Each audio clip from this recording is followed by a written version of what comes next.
Thank you, and Excellencies, colleagues, and friends. I am humbled to be here today and grateful for the opportunity to address this high-level meeting and represent colleagues from civil society across the world.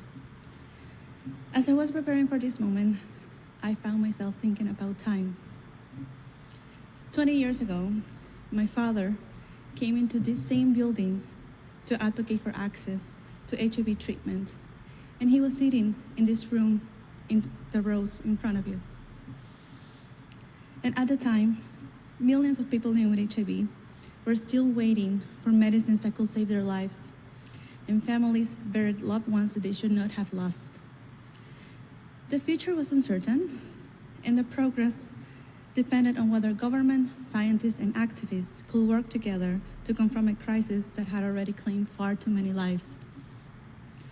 Growing up with HIV, I learned from my parents that the response was not only a history of medical advances, but it was also a history of people.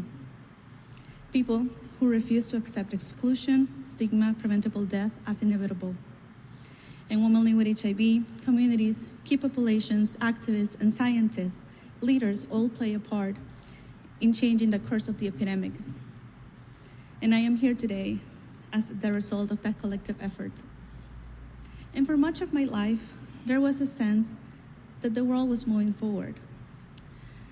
Progress was uneven and incomplete, but it was moving forward.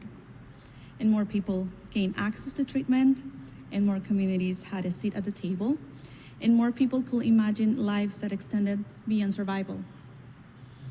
Today, that sense of certainty has weakened. The latest data tell two stories at once. New HIV infections have fallen, AIDS-related deaths have reached their lowest levels in more than 3 decades, and millions of lives have been saved. The gains of the HIV response has been extraordinary. But progress is real and is fragile. And without renewed commitments and actions, we risk a resurgence of the epidemic. Funding disruptions threaten to stall years of progress, community-led services are disappearing, and prevention programs are being scaled back, and across many parts of the world, commitments to gender equality, sexual and reproductive health and rights, and inclusion of key populations are being weakened. And these gains were not handed to us. They were won through decades of advocacy by people like my mom and dad, and also recognized by governments themselves through the Paris Declaration and the principle of greater involvement of people living with HIV. The future of this response will depend on the choice we make in this room. The response requires protecting bodily autonomy and advancing gender equality.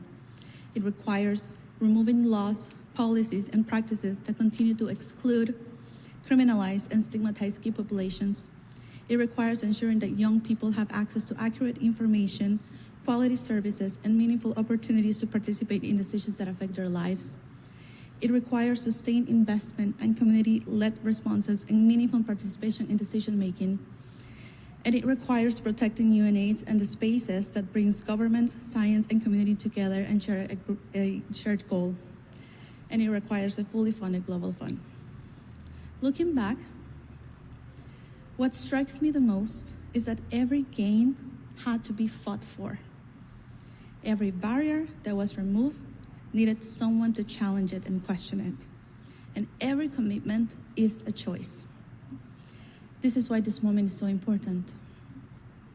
The people in this room have the power to shape the HIV response that can continue to change the world for the better. My father could not have known that 20 years after walking into this building to advocate for access to treatment, his daughter will stand here addressing the high-level meeting in the United Nations, but he did it anyways. And the choices made by his generation helped shape the world I inherited, and the choices we make now will shape the world inherited by those who come after us.